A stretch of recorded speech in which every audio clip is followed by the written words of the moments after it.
Welcome to Luca is a Billionaire, where the only thing I invest in is your answers.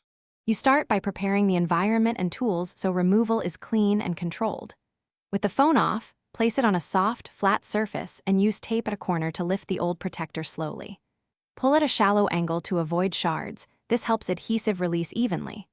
Once the edge peels, continue steady, friction-free motion. Make sure to keep the removed protector away from the workspace because loose adhesive attracts dust fast, so act deliberately and methodically. Once the old protector is off, you must clean the glass thoroughly. Oils and micro dust will cause bubbles. Wipe with an alcohol pad, then dry and pick particles with dust stickers or tape. Now dry fit the new protector. Align the notch, speaker, and camera. This prevents misplacement. Make minor adjustments until perfect, because once it contacts adhesive, you have limited repositioning. When aligned, lower one edge first, then let it settle. Pressure from the center out forces out trapped air. You finish by smoothing the protector with a squeegee or a stiff card, pressing from the center toward each edge to evacuate air. Apply firm, even strokes. Repeating helps stubborn bubbles migrate out.